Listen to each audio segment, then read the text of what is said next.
नाज़रीन, ब्रेक के बाद दोबारा आपको खुशामदीद कहता हूँ। सीधा अपना सवाल जवाब की तरफ चलते हैं। काफ़ी कॉल्स वेट कर रही हैं, मुझे बताया जा रहा है। जी, पहली कॉल लेते हैं। हेलो। हेलो, अस्सलाम वालेकुम। वालेकुम।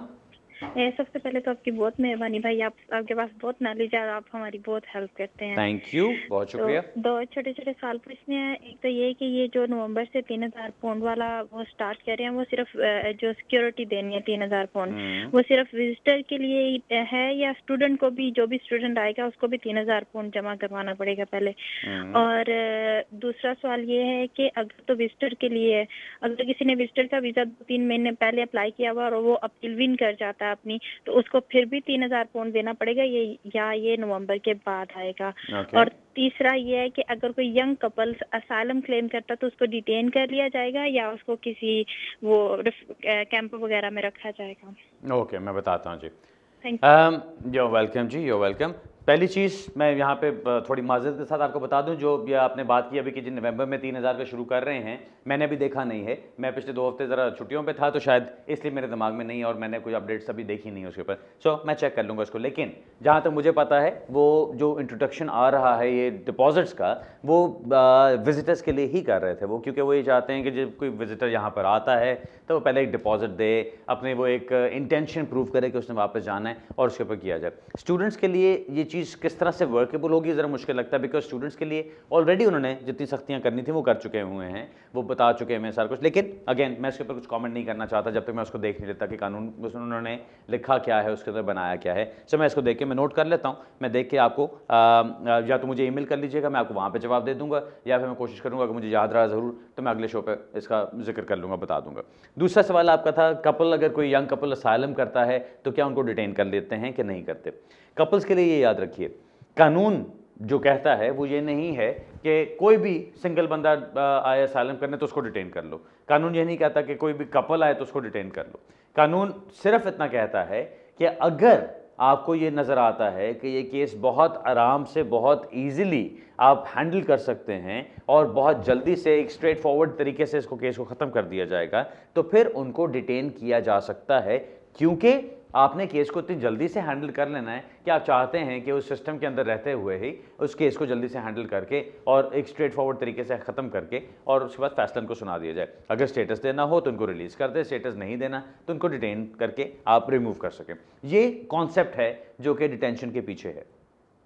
इन प्रैक्टिकलिटी क्या हो रहा है, एनी सिंगल मेल और फीमेल जब वो जाके असाइलम अप्लाई करते हैं तो उनको आमतौर पर डिटेन कर लेते हैं। वो जो मैंने चीज़ देखी है उसमें डिटेंशन का उनका कॉन्सेप्ट क्या है कि जी सिंगल है, इसका तो कोई चक्कर ही नहीं है, कोई लंबी चौड़ी इश्यूज़ ही नहीं है, इसको तो आराम से डिटेन करके हम स्ट्रेट फॉरवर्ड तरीके से केस को हैंडल कर सकते हैं। स्पेशली मैंने देखा जो पाकिस्तान से सिंगल मेल हो या सिंगल फीमेल हो, अगर वो अप्लाई करते हैं तो उनको सीधा सीधा डिटेन कर लेते हैं। उसके बाद फिर अगर आप दिखा सकते हैं कि नहीं जी इनके ये फैमिली टाइज हैं यहाँ पे, ये देखो ये खुद काम करके यहाँ पे रहते रहे हैं इतनी देर, इनका स्टेटस पहले ठीक रहा है, अगर वो काफ़ी सारे फैक्टर्स आ जाते हैं उसके ऊपर हम फिर आर्ग्यू करते हैं तो फिर उनको निकाल लिया जाता है या उनको फास्ट ट्रैक से निकाल दिया जाता है, क्योंकि अदरवाइज उनको फास्ट ट्रैक में डाल देते हैं। जो कपल्स वाली आपने बात की, कपल्स के साथ अगर तो बच्चे होते हैं तो फिर उनको डिटेन नहीं किया जाता। ये as a matter of policy मैंने अभी तक देखा है। अगर बच्चा आपके साथ है तो आपको डिटेन नहीं किया जाता अगर आपने असाइलम किया है। अगर आपके साथ बच्चा नहीं है और आप खाली एज ए कपल जाके अप्लाई करते हैं असाइलम के लिए तो आमतौर पे वो आपको डिटेन कर लेते हैं, क्योंकि उनका जो कॉन्सेप्ट है, अब ये भी चीज़ कोई ऐसी नहीं कि कोई पत्थर पे लकीर थी कि हमेशा से ऐसे चलती आ रही है। मेरे पास एक केस आया था, मुझे याद पड़ता है लास्ट सितंबर में मैंने वो केस किया था। उससे पहले मुझे किसी कपल के साथ कोई मसला नहीं हुआ था कि उनको डिटेन किया गया हो, लेकिन इस कपल को अनफॉर्चुनेटली डिटेन कर लिया गया और उसके बाद उनको वहाँ पे डिटेंशन सेंटर में ही कोई 5-6 महीने तक उन्होंने उनको रिलीज़ नहीं किया, क्योंकि केस उनका अंदर चल रहा था और फिर वहीं पे रिफ्यूज़ हुआ, वहीं पे दोबारा अपीलें हो रही, वो सारा कुछ अंदर ही और बेल एप्लीकेशन ये वो आखिर में जाके सिर्फ इस वजह से कि जी बहुत प्रोलॉन्ग डिटेंशन हो गई थी उनको जाके रिलीज़ किया गया था। लेकिन ये चीज़ ऐसी है कि होम ऑफिस के हाथ में होता है। अगर उन्होंने आपको एज ए कपल आपने असाइलम किया और आपको डिटेन कर लिया उन्होंने, तो उनके हाथ में कि वो आपको कब रिलीज़ करते हैं। अगर आप तो केस जीत लेते हैं आप तो ऑब्वियसली आप स्टेटस लेके बाहर निकल आते हैं। अगर केस आपका वो रिफ्यूज़ कर देते हैं, जिस तरह के इस केस के अंदर हुआ था कि इनकी क्रेडिबिलिटी बिल्कुल ज़ीरो हो गई थी, वो कोर्ट में जाके कुछ गलतियां हुई, क्या हुआ उनसे, बस वहाँ पे जज ने उनकी बात नहीं मानी, अब जज ने केस को रिफ्यूज़ कर दिया। अब वहाँ पे फिर होम ऑफिस आगे से कहता है कि भाई केस आपका रिफ्यूज़ हो गया है, हम आपको किस बात पे बेल देंगे, क्योंकि केस तो आपका रिफ्यूज़ हो गया, अब तो आपको वापस जाना चाहिए। उसके बाद कुछ और करते रहें, तो फिर प्रोलॉन्ग डिटेंशन पे जाकर उनको मसला हुआ था। लेकिन आपके सवाल का सिंपल जवाब ये कि जी अगर कपल असाइलम अप्लाई करते हैं तो उनको डिटेन बिल्कुल किया जा सकता है, बिल्कुल इस चीज़ को अपने दिमाग में रखिए। और अगर आपके सर्कमस्टांसेस ऐसे हैं आपके केस के इर्द गिर्द, यानी आपके फॉर एग्जांपल आपके पास अपना घर है, आपका लीगल स्टेटस था, यहाँ पे आप काम कर रहे थे, आपको लीगली अलाउड था काम करना, और फिर किसी वजह से आपको असाइलम करना पड़ जाता जाके, तो आप बता सकते हैं कि देखो ये मेरे तमाम टाइज हैं, ये वो चीज़ें हैं जिनकी बेसिस पे मेरा कोई ख़तरा नहीं है भागने का या छुप जाने का, तो मैं आपके सामने ही हूँ, मैं खुद आके असाइलम कर रहा हूँ। जो लोग बेचारे पकड़े जाते हैं और फिर आखिरी रिजॉर्ट के तौर पे वो कहते हैं कि जी अब मैं असाइलम कर दूं, उनको वो आमतौर पे डिटेंशन से रिलीज़ नहीं करते, उनको बहुत तंग करते हैं।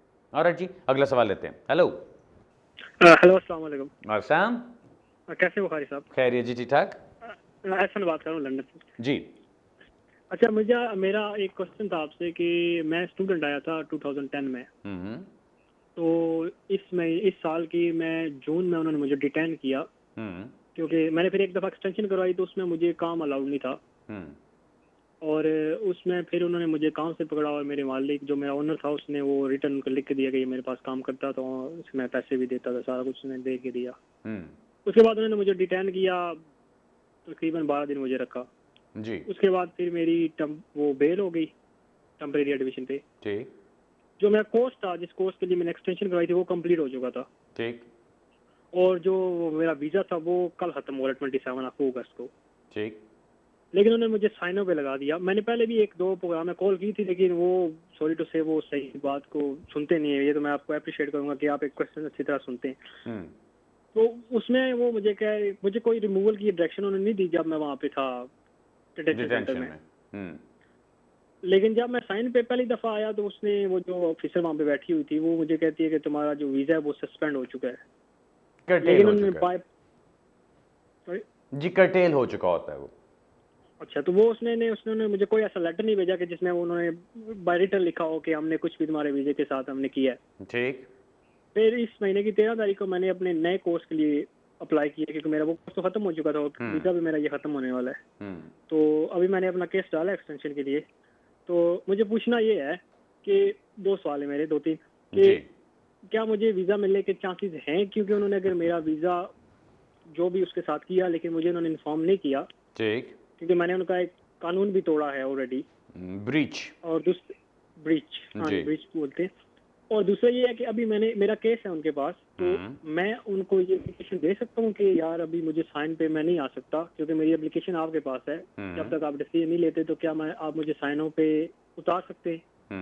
और तीसरा सवाल ये कि मैं अगर शादी करना चाहूँ, क्योंकि मेरा पासपोर्ट सारा कुछ उनके पास है, तो क्या वो मुझे अलाउ करेंगे? कुछ इस तरह की वो मुझे डॉक्यूमेंटेशन देंगे जिसकी रीजन पे मैं जाके शादी के लिए अप्लाई कर सकता हूँ? ओके, मैं बताता हूँ जी। Thank you very much sir. Okay sir, पहला सवाल आपका कि जी वीज़ा चांसेस आपके क्या हैं? मैं आमतौर पे कभी भी इस चीज़ का जवाब नहीं देता, क्योंकि एप्लीकेशन आपकी मेरे सामने नहीं, आपके सारे सर्कमस्टांसेस मेरे सामने नहीं। लेकिन आपने जो मुझे सर्कमस्टांसेस बताए वो इतने काफ़ी हैं कि मैं आपको ये बता सकता हूँ कि क्योंकि आप ऑलरेडी इन ब्रीच पकड़े जा चुके हैं, आपका वीज़ा कर्टेल किया जा चुका है, उसकी बेस पे मुझे लगता है कि आपको वो यहाँ पे अलाउ नहीं करेंगे, क्योंकि वो यही कहेंगे कि जी आपकी एप्लीकेशन पिछली जो थी, आपको जो वीज़ा स्टेटस दिया गया था उसमें आपने इन ब्रीच काम किया यहाँ पे, और वो ब्रीच आपकी एडमिट की गई या अप्रूव कर दी गई, जो कुछ भी था उस ब्रीच के बाद हम एतबार नहीं करते कि आप यहाँ पे फिर से रूल्स के मुताबिक चलेंगे। सो इसलिए ज़्यादा चांसेस मुझे यही लगते हैं कि वो आपको रिफ्यूज़ कर देंगे उसके बाद। दूसरा सवाल आपका कि जो आप ये कहें कि जी मुझे रिपोर्टिंग रिस्ट्रिक्शन से हटाया जाए क्योंकि मेरी एप्लीकेशन पेंडिंग है, ऐसा नहीं होता। रिपोर्टिंग रिस्ट्रिक्शंस पे आपको तब लगाया जाता है जब आपके पास कोई स्टेटस नहीं होता। अगर आपके पास कोई रेगुलर स्टेटस चल रहा है तो फिर आपका कोई मसला नहीं, लेकिन अगर आपका रेगुलर स्टेटस नहीं चल रहा और वो उन्होंने आपका वीज़ा कर्टेल कर दिया हुआ है और उसके बाद आपको रिपोर्टिंग पे लगाया गया, आपको डिटेन कर लिया गया था, ऑब्वियसली जब आप पकड़े जाते हैं, सारा कुछ होता है, तब आपको डिटेंशन सेंटर में वो रिपोर्टिंग पे लगाते हैं, और जब आपको रिलीज़ किया जाता है तो ऑब्वियसली मुझे मुश्किल लगता है कि वो आपको अभी जो रिपोर्टिंग रिस्ट्रिक्शंस हैं उनको ख़त्म करेंगे। हाँ, उसको रिलैक्स किया जा सकता है। अगर आपको हर हफ्ते बुलाते हैं या कई लोगों को हफ्ते में 2 दफ़ा बुलाया जाता है तो उसके ऊपर हम ज़रूर फाइट करते हैं कि जी हफ्ते में 2 दफ़ा बुलाने का या हर हफ्ते बुलाने का क्या जवाब बनता है, उसको उनको कोई ना कोई रीज़न देना पड़ता है। आपकी रिपोर्टिंग रिस्ट्रिक्शंस की जो रेगुलरिटी है वो कम हो सकती है, लेकिन मुझे लगता है क्योंकि आपको डिटेन किया गया था और आपको उन्होंने टेल भी किया और इन ब्रीच आप काम कर रहे थे, सो मुझे लगता है कि आपको अभी रिपोर्टिंग से ख़त्म नहीं किया जाएगा, आपकी रिपोर्टिंग अभी वो ख़त्म नहीं करेंगे। तीसरा सवाल आपका मैरिज के बारे में कि अगर आप मैरिज करना चाहते हैं, पासपोर्ट आपका उनके पास है, तो आप मैरिज कैसे करेंगे, क्या आपको इजाज़त मिल सकती है? आपको होम ऑफिस से इजाज़त लेने की ज़रूरत नहीं है मैरिज के लिए। ये याद रखिए, और ये बाकी तमाम सुनने वालों को भी मेरा ख्याल है इसका काफ़ी फ़ायदा होगा। ये याद रखें कि अक्सर जो लोग ये सोच रहे होते हैं कि आपको मैरिज के लिए होम ऑफिस से इजाज़त लेनी है, वो इजाज़त नहीं होती। इजाज़त वाला कॉन्सेप्ट सर्टिफिकेट ऑफ अप्रूवल के साथ ख़त्म हो चुका हुआ है। अब जो सिर्फ चीज़ होती है वो ये कि जब आप जाते हैं रजिस्ट्रार के पास, अपने लोकल एरिया में आपके रजिस्ट्रार्स होते हैं जो मैरिजेस रजिस्टर करते हैं, जब आप उनके पास जाते हैं, उनके पास आपका एविडेंस ऑफ नेशनैलिटी होना चाहिए। एविडेंस ऑफ नेशनैलिटी का मतलब क्या है कि आपका कोई ऐसा डॉक्यूमेंट हो जो कि आपकी नेशनैलिटी को प्रूव करे कि आप कहाँ के नेशनल हैं। अब वो आमतौर पे आपका पासपोर्ट होता है, अब वो आपका पासपोर्ट ही मांगते हैं उसके लिए। अब पासपोर्ट अगर आपका वैलिड है, आप उनको दिखाते हैं, तो होम ऑफ जो रजिस्ट्रार है उसके पास ये पावर नहीं है कि वो आपसे कहे पासपोर्ट तो आपका वैलिड है लेकिन इसके अंदर स्टेटस नहीं है, सो हम आपको शादी करने से रोकते हैं। वो ये नहीं कर सकते, वो शादी करने से आपको रोक नहीं सकते अगर आपके पास वैलिड पासपोर्ट है, चाहे उसके अंदर कोई स्टेटस ना हो या आप ओवरस्टे हो चुके हो। सो इसलिए आपको होम ऑफिस से इजाज़त नहीं लेनी है। हाँ, दूसरी चीज़ आप क्या कर सकते हैं, आपके पास अपना आइडेंटिटी कार्ड होता है। अक्सर अगर आप पाकिस्तान से हैं, फॉर एग्जांपल पाकिस्तान का वो नेशनल आइडेंटिटी कार्ड जो नादरा का होता है, अगर आप वो इस्तेमाल करना चाहें, कई दफ़ा मैंने देखा है कि रजिस्ट्रार्स उसको रिजेक्ट कर देते हैं ये कह के कि नहीं जी इससे आपका पता नहीं चलता कि आपकी नेशनैलिटी क्या है। भाई अब वहाँ सवाल पूछा जाए कि आईडी कार्ड के ऊपर लिखा हुआ है issued by the government of Pakistan, उसके नीचे लिखा हुआ है नेशनल आइडेंटिटी कार्ड। अब और क्या चाहते हो? अगर ये चीज़ आप किसी रजिस्ट्रार के पास जाके बहस करें उसके साथ, आपका ओरिजिनल कार्ड है, ओरिजिनल आपने उनको दिखा दिया, वो आपका एविडेंस ऑफ नेशनैलिटी 100% बनना चाहिए। होता क्या है, बेचारे लोग जाते हैं, अंग्रेजी बोलने में मार खाते हैं, एक्सप्लेन नहीं कर सकते, डर जाते हैं, दौड़ के वापस आ जाते हैं कि जी शादी नहीं हो सकती। ऐसी बात नहीं है। कानून ये कहता है अगर आपके पास अपना एविडेंस है ऑफ योर नेशनैलिटी, ये नहीं कहता कि जी पासपोर्ट ही होना ज़रूरी है। अगर आपके पास एविडेंस ऑफ नेशनैलिटी है, रजिस्ट्रार को आपने प्रूव कर दिया जाके कि आप कौन हैं और आपकी नेशनैलिटी क्या है, तो दैट्स इनफ। उससे आप होम ऑफिस की डॉक्यूमेंटेशन भी इस्तेमाल कर सकते हैं। उसके अंदर अगर आपने असाइलम किया है तो एआरसी कार्ड भी इस्तेमाल कर सकते हैं। अगर आपकी एप्लीकेशन कोई पेंडिंग है, आप वो भी डॉक्यूमेंटेशन। ये बात मैं इसलिए इतनी लंबी बता रहा हूँ क्योंकि अक्सर लोग समझते हैं कि नहीं जी पासपोर्ट नहीं तो शादी नहीं कर सकते। ऐसी बात नहीं है। अगर आप बाकी पलंदा पूरा बना के ले जाते हैं कि जी देखो ये सारी चीज़ें प्रूव करती हैं कि मेरा होम ऑफिस के साथ केस चल रहा है, मेरा ये मेरी नेशनैलिटी है, ये मेरी आइडेंटिटी है, ये सारे डॉक्यूमेंट्स हैं जिनके ऊपर मैं काम करता हूँ या मैं चलता आ रहा हूँ, तो इसके ऊपर मुझे एक्सेप्ट किया जाए, तो आप उसके ऊपर भी एक्सेप्ट करवा के शादी कर सकते हैं। ठीक है जी।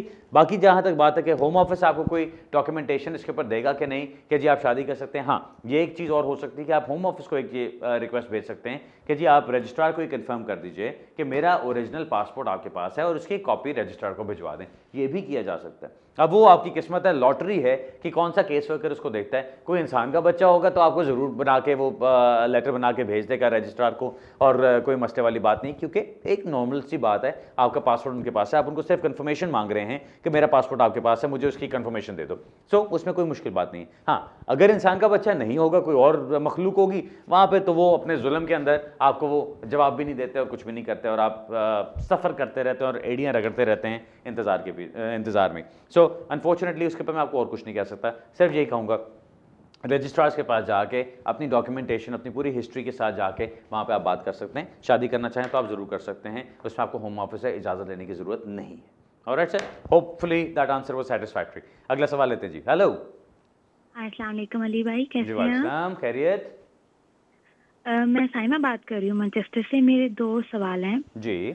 कि मेरी माँ और मेरे भाई के पास लीव टू रिमेन है जो कि सितंबर में नेक्स्ट मंथ 27 को एक्सपायर हो रही है। ठीक। तो हमें एक्सटेंशन की अप्लाई करना है, तो मुझे पूछना था कि हमें कौन से पेपर्स भेजने हैं और कितने दिन पहले अप्लाई करना पड़ेगा। कौन सी लीव टू रिमेन है उनके पास? Leave to remain, I think discretionary leave to remain है। डिस्क्रिशनरी क्या 3 साल की मिली थी उनको? जी 3 साल के, अभी फिर 3 साल के लिए एक्सटेंशन के अप्लाई करना है। ठीक है।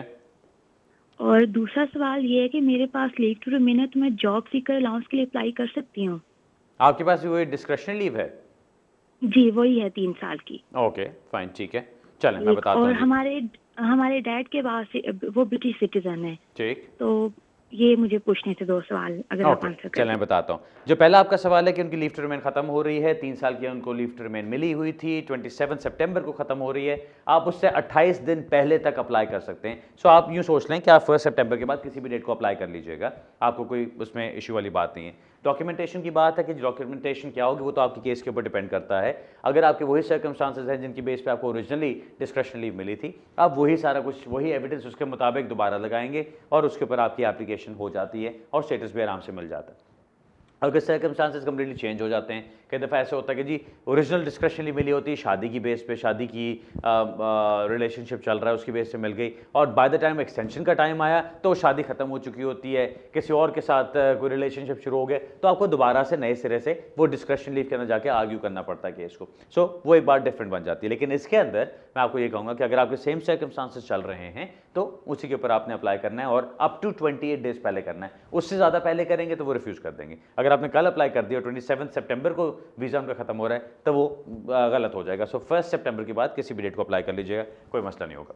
आपके पास खुद भी आपने बताया डिस्क्रिप्शन लीव है। अगर आप जॉब सीकर्स अलाउंस लेना चाहते हैं तो आपको कोई मना नहीं है। वो इसलिए कि जब 3 साल की डिस्क्रिप्शन लीव दी जाती थी उस वक्त ये कहा जाता था, जो आपको लेटर आता था उसके अंदर एंटाइटलमेंट्स का एक पैराग्राफ होता था। उस पैराग्राफ के अंदर उन्हें साफ लिखा होता था कि अगर आप कोई काउंसिल से हेल्प लेना चाहते हैं, कोई बेनिफिट्स लेना चाहते हैं, कोई अपने जो लोकल एरिया में आपका है वहाँ से आपको कोई मदद की ज़रूरत है तो आप वो ले सकते हैं। आपको एंटाइटलमेंट बेनिफिट्स की मना नहीं है। सो 3 साल की डिस्क्रिप्शन लीव आपके पास है, अगर आप लेना चाहते हैं तो उसमें आपको कोई मुश्किल नहीं होनी चाहिए, आप ले सकती हैं और आगे आपको कोई उससे प्रॉब्लम नहीं पड़ेगी। पर्सनली मैं हमेशा ये प्रेफर करता हूं कि बजाय इससे कि आप डिस्क्रिप्शन लीव पे जाते ही बेनिफिट्स पे चले जाएं, जॉब सीकर्स वगैरह पे चले जाएं, आप उनको दिखाएं कि मैं खुद काम कर सकती हूं, मैं खुद अपने आप को लुक आफ्टर कर सकती हूं, ताकि वो जो इमिग्रेंट्स के ऊपर एक धब्बा बना हुआ है इस वक्त कि जी ये लोग आते ही यहाँ पे सिर्फ इसलिए हैं कि हमारे सिस्टम को निचोड़ें और आके बेनिफिट्स लें, वो एक धब्बा खत्म हो आहिस्ता आहिस्ता और लोगों को नजर आए कि नहीं, जो इमिग्रेंट्स आते हैं यहाँ पे वो आके काम भी कर सकते हैं, वो यूजफुल मेंबर्स ऑफ सोसाइटी बन के रह सकते हैं, अपने टैक्स पे कर सकते हैं, अपने आप को सपोर्ट कर सकते हैं, अपने आप को लुक आफ्टर कर सकते हैं। ये नहीं कि बाकी जो सारे टैक्स पेयर्स हैं वो इनका बोझ भी उठाएंगे। सो होपफुली आपको कोई और मसला तो नहीं होना चाहिए। जो आपने मुझे बताया उसके अंदर तो कोई इशू नहीं है। ऑलराइट जी, अगला सवाल लेते हैं। हेलो, अस्सलाम वालेकुम जी। जनाब वालेकुम सलाम। मुझे 2 क्वेश्चन पूछने थे। एक तो लाइफ इन यूके टेस्ट के हवाले से है कि ये 28 अक्टूबर के बाद जो अप्लाई करेंगे, जिन्होंने पास किया हुआ है 25 मार्च से पहले का, वो वैलिड होगा या कि नहीं होगा? मेरी एक्सटेंशन आ रही है जनवरी 2014 में, मैंने पास किया था 18 मार्च 2013 को, तो आया मेरा लाइफ इन यूके वो चल जाएगा या कि मुझे दोबारा देना पड़ेगा? और दूसरा क्वेश्चन मेरा ये है कि इंग्लिश जो है ये टेस्ट जो आ रहा है 28 अक्टूबर के बाद, उसमें B1 कैटेगरी इन्होंने इंट्रोड्यूस करवाई है। अगर B1 कैटेगरी पे जाते हैं तो उसमें 3 चीजें लिखी आती हैं, रीडिंग, लिसनिंग एंड स्पीकिंग जी। तो यूके BA की रिक्वायरमेंट है लिसनिंग एंड स्पीकिंग। ठीक, अगर मैं लिसनिंग एंड स्पीकिंग देता हूँ, रीडिंग नहीं करता, तो वो सर्टिफिकेट पे आ जाएगा 0 मार्क्स। तो आया कि वो वैलिड होगा यूके BA की तरफ से या कि नहीं? Okay, very nice question sir, thank you very much.